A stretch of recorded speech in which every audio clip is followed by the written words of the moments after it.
জমি সংক্রান্ত কাজে এই ভাঙাতে তুজারপুর ইউনিয়ন পরিষদে যাচ্ছিলাম। তো আমরা ঢাকা থেকে আসছি ভাঙায় এক বাইকে নিয়ে আমাদের যিনি লোকাল ওনাদের সহ আমরা তুজারপুর ইউনিয়ন পরিষদে যাচ্ছিলাম। তো গাড়িতে বসাচ্ছিলাম, হুট করে আমার ড্রাইভার বলছে স্যার ট্রেন। তো ওর সাথে সাথে ব্যাগে দিয়েছে, ব্যাগে দিতে দিতেই ট্রেনটা শুধু একটা হর্নের শব্দ পেলাম, সাথে সাথে এসে মেরে দিয়েছে। তখন আমরা সেন্সলেসের মতো হয়ে গিয়েছি। পরবর্তীতে দেখি যে গাড়িগুলো উল্টে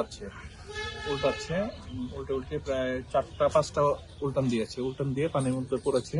পরে এখানে স্কুলে কিছু ছেলেবেলা ছিল, ওরা সাথে সাথে দৌড়ে আসছে। ওরা দৌড়ে এসে আমাদের 4 জন ছিলাম গাড়ির মধ্যে, পিছনের সিটে 2 জন, সামনের সিটে 2 জন। এখানে বসা অবস্থা আমি এখানে কাজ তুলতে এসেছিলাম, এখানে বসা ট্রেন আসতেছে, উনি উঠতেছে, আর এখানে আমি ট্রেন দেখে ওনার সিঙ্গেল দিচ্ছে, উনি মানে নাই।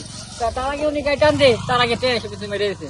আমি হয়তো এসে তুলে গেছি, ট্রেন এসে পিছনে মেরেছে। ওই সময় কটার সময় ঘটনা? এটা মনে করেন দুপুর 1 আগে আগে। ট্রেনটা কি ট্রেন, নাম কি ছিল? এটা মনে করেন ঢাকার ট্রেন, ফরিদপুর দিকে যাচ্ছে। হ্যাঁ, 15টা।